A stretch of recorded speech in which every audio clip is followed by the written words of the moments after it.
We have our wings spread open. We have a different perspective. We have heights that we're enjoying. The wind is beneath our wings. We're not trying to do much. All we have to do is spread our wings open. And the winds of success, of the things that we put behind us, the back testing, all of these rules that we put behind ourselves, that's what's giving us the lift.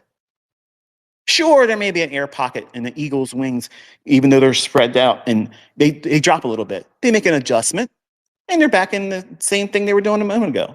They're not panicking and forgetting how, oh, I forgot how to fly. There's a disturbance. There's a big gust of wind. Something happened. I forgot how to fly. I got to start doing something. I better get down there and start walking around on these claws. I got really strong claws, these sharp claws, these talons. The wind just changed a little bit. I got to get out of the air and go down there and walk around on these claws. They don't do that. They don't do that. But that's exactly what people do when they try to learn how to trade. They don't discipline themselves. They don't stick to what works. They don't even know who they are as a trader because they don't do back testing. They don't journal. They don't log. They don't tell themselves you're doing the right things right now. And they encourage themselves in their journal. If you're going on social media, asking other people to pat you on the back that you did the right thing on that trade, you're doing it wrong. There's no difference between that and an eagle feeling a little bit of a gust of wind and thinking, oh, I forgot how to fly. I need to be encouraged. Let me go down there and hang out with the ants. I feel superior among the ants. I can walk around in front of all these ants. Look how much money in my bank account. Let me show you my bank account statement. Look at this. Here's what I got in the bank. That's compensation. That's the clearest indication you don't have it together. That's not excellence. Excellence is, you never hear that person brag about what's in their bank account and show this is what they're in their bank account. This is what they just spent money on. This is what they bought. This is what they did this and did that. They own this. They went here. Wow. They're pretty boring. But guess what? That person ain't boring. They're living a very rich life. They're very, very happy. They're blessed. They're encouraging other people around them. And they're living their best life. That's excellence. That's what it looks like. That's how it's described. Everybody that has real wealth doesn't flaunt it. They don't force it down your throat. And they are not trying to tell you, do what I'm doing. But look around. That's what you see in this industry. And frankly, it's disgusting. Because it leads you down the primrose lane and you're going to do things based on impulsiveness because you want to get to the front of the line. You want to drive those nice cars. You want to be able to brag about how much money you paid. Sure. Nice things are nice. But a whole car collection, a whole warehouse of cars that nobody needs to see doesn't make you excellent. It doesn't make you a good trader. It doesn't define you as a person, female or male. It doesn't make you better than anybody else. But you know what excellence is? Excellence is waking up, knowing exactly what you're going to do, when you're going to do it, why you're going to do it, how you're going to do it, and no one's opinion about what it is that you do or won't do can change or affect it in any way. And it's profitable. That's excellence. That's what I promise you. If you stick to the things I teach in rule-based ideas, that's the lifestyle. That's the lifestyle and the mindset you'll have. But I can't promise it's going to happen for all of you, and I can't promise it's going to happen for you quickly. And it's a struggle because we as organic beings, we're stuck in this body. And this body wants to do things that it shouldn't want to do. And we wrestle with it.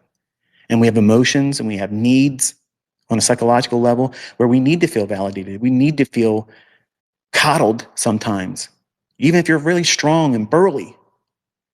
Sometimes you just need to be told, you know what, I love you. I care about you and I would be miserable without you. And I'm just thankful that you're just here with me. Sometimes we just need that. And when that's given to us, man, I would do anything for you because I know you care that way about me. That's living well. Not, I'm glad we have all this and I can afford this and I can do this for you and I can pay for that. That's not. That's superficial. That's all momentary. It's fleeting. It's here for 1 minute and it's gone. You need to have purpose in life. And I don't want people learning from me to get rich and go out there and flaunt what they have, because that level of living, that is very superficial. It's shallow. You can't make people with money like myself. I'm not impressed by any of that stuff. In fact, it's distasteful. And it's aimed at a demographic that is going to be motivated to pay for something when it's done that way. I want it so bad, I'll buy in on that idea because I want to be like that. And I've done that and I wasn't happy. And if they were happy, they wouldn't be shilling because they'd be content. Contentment is, I don't have to do anything and I'm happy. I don't have to get out and do anything. I don't have to make YouTube videos for ad revenue. I don't have to go sell courses. You guys are barking for these books. I know what these books are going to do. I already told you everything in these books is on my YouTube channel. But I want to teach you how to live well as a trader. But that first half of your career, that first half is going to be filled with doubts, second thoughts, regrets, wishing you would have did this and not that. Wish I would have never listened to that person. I wish I would have learned this sooner. And you're going to wrestle with all these things that you have no control over. What if thinking? What if I did this? What if I did that? And what if it doesn't do this? And what if I don't make enough money to be able to pay for a house in cash in the next 5 years? What happens if you can get the down payment? Is that failure? No. So you have to allow your goals to be organic as well. Let them materialize as your skill set provides the means to be able to accomplish them. By forcing all this, I have to, you increase the level of demand on you. It's impossible to enjoy the process.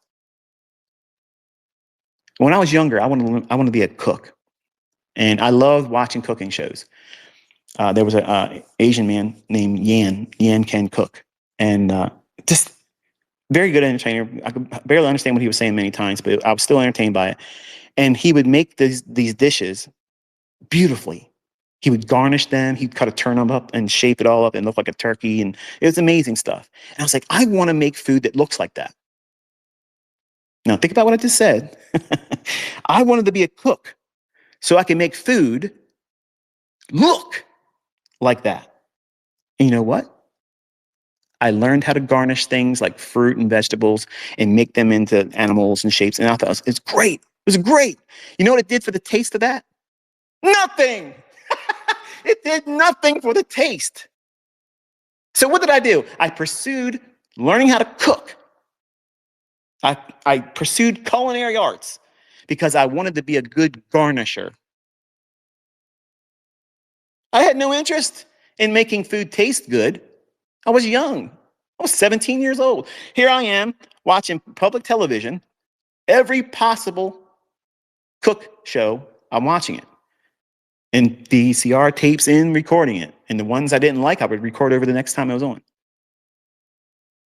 I was obsessive.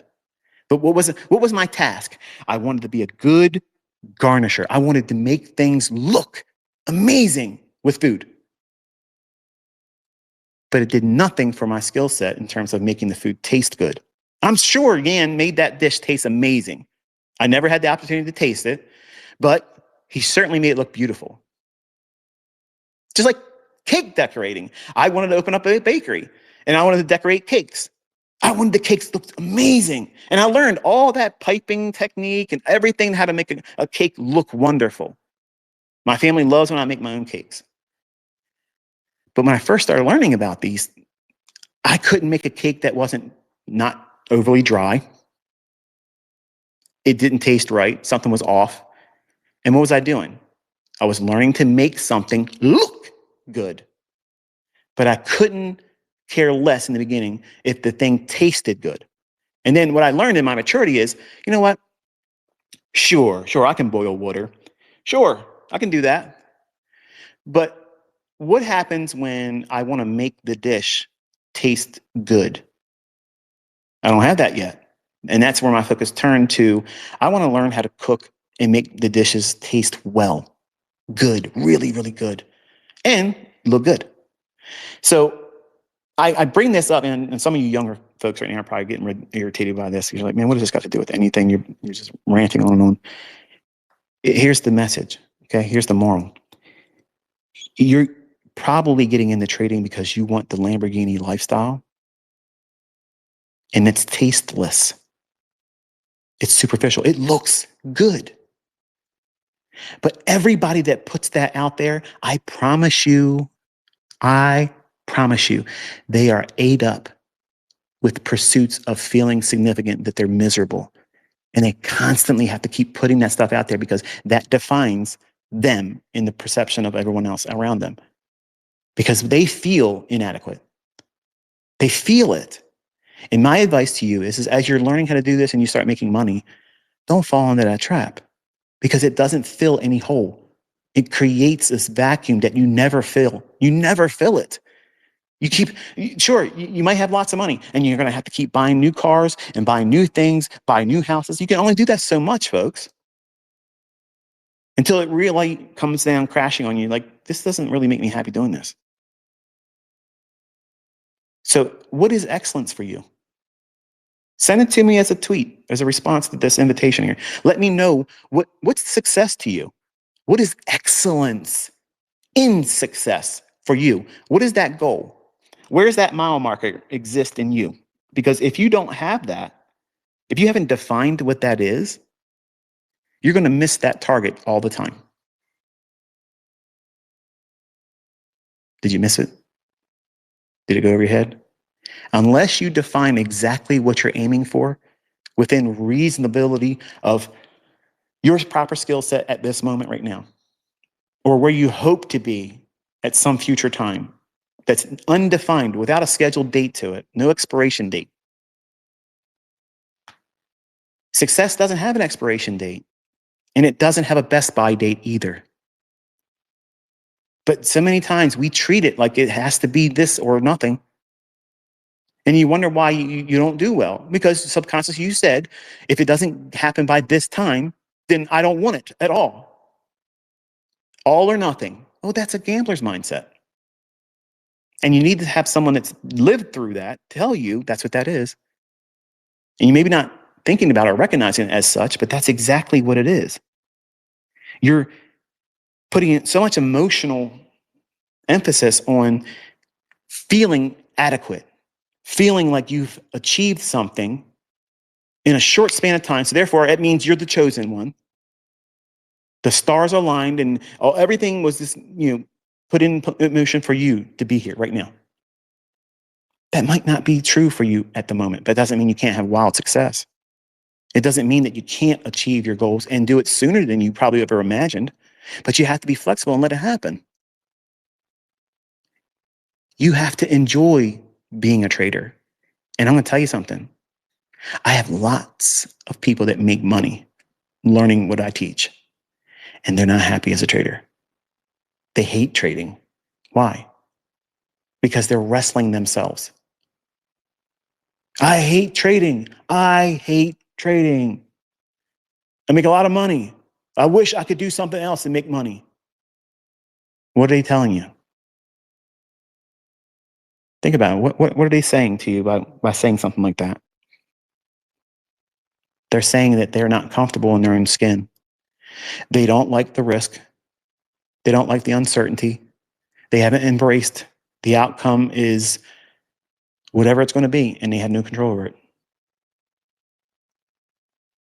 And 99% of those types of individuals are all influencers. Let me say it again. 99% of these individuals are online influencers around trading. And they wonder why it's so hard, because you have elevated yourself to some measure of importance that you have to be all the time on. You always have to be in character. You always have to be on point. You can never do it wrong. Because if it happens, people will see through those cracks and they won't have the affinity for you that they have right now. That's what's going on. Trading doesn't get any harder, but living in your own skin as a trader with all of these extra things piled on top of yourself, that's difficult. And it's also not excellence. When you pursue excellence, what does it look like theoretically in the scope of trading? Well, what I teach you to do is I want you to think about things topically. The question always comes up, ICT, can you please just be very specific and tell me what videos or what playlists on your YouTube channel should I watch to get me into the groove of things right now? Like I want the shortest, right to the punchline. Just tell me what it is that will get me started. You're asking me as the author to give you the perfect outline, an agenda, and a curriculum that if you just study everything, pick up a playlist. I don't care. But if I could tell you honestly, what I've done in the last 2 years is such a direct, right to the point that if you can't see value in what it is I teach through the last 2 years of lectures, and there's not even that many of them really, or if you look at that and you think, well, that's too much, can't do it, go do something else. Because you're exhibiting characteristics that is not going to be synonymous with someone that's going to find success in trading. You have to be willing to read. You have to be willing to put time into it. You have to be willing to defer immediate gratification.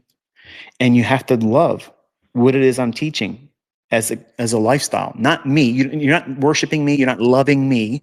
Okay? You're not hailing me king, goat, or anything like that. But you have to love what it is I'm trying to instill in you as a lifestyle. This is what you do in the form of meditation. You study price action. And you know by doing this that it's going to leave a lasting impression in your subconscious. So that way, when you watch real-time price action, you will start picking up on, you know what? That driver in front of me is getting ready to change lanes and they're not going to use the signal. That same moment of being able to feel like you're clairvoyant, like you can predict the future, it will feel just like those moments I described in this lecture here. You can't put your finger on how you just knew, but it happens. It's intuition. Well, when you get into this loop of reading price action, it's very empowering. There's no way for me to articulate the measure of power it feels like, because you're literally holding time and space in your hand and you're calling it before it happens. And the first time you recognize you're able to do this, it feels like a Marvel moment. Like somehow you just had the candlesticks radioactive bit you, and now you have the skill set to be able to climb candlesticks with no problem at all. Like you're Spider-Man. You can predict the next run in price higher and lower, where it's going to go, and stop, turn around, go the other way. It's amazing the feeling you get from it. But in the beginning, it's going to be fleeting. It's going to come in and fall out, and it's going to come in and manifest itself, and then not. If you watched Tobey Maguire's Spider-Man, Sam Raimi's rendition of Spider-Man, his approach was presenting Spider-Man with the ability to create the web in his own body. He didn't have the web cartridges like the comic strip actually had, but he didn't understand what caused that web to come out of his hand. So it was like it would happen, then it wouldn't happen. And it was intermittent. His abilities were intermittent. Sometimes he could do it, sometimes he couldn't. Kind of like when Superman was learning how to fly. It wasn't easy for him in the beginning, but eventually he got there. So here you have examples of two of the most powerful superheroes, and yeah, they're make-believe, but look at the testimony that they're providing for you. These are Marvel and DC giants in the comic book world. Their origin story showed that they didn't walk out and they had it all together in the beginning. So why are you expecting it? Why are you expecting that? Allow that growth. Allow that organic understanding to build into that Marvel-like response of you being able to read price action, because you have to learn that first. And you have to do that well for a period of time before you do what you think right now is finding the entry patterns. Tell me how to find the right fair value gap. I've done that. I've literally encapsulated it inside of 30 minutes or a maximum of 60 minutes. The opening range, or 10 o'clock, or 3 o'clock in the afternoon, or 8 o'clock in the morning, where you get the best of both worlds. You have opening range at 8 o'clock to 8:30 news event with news embargo lifts. First presented fair value gap in that 30-minute little period of time right there. Boom. Study that one. He always does this. He always does it. He just crones and crones and crones, on and on and on.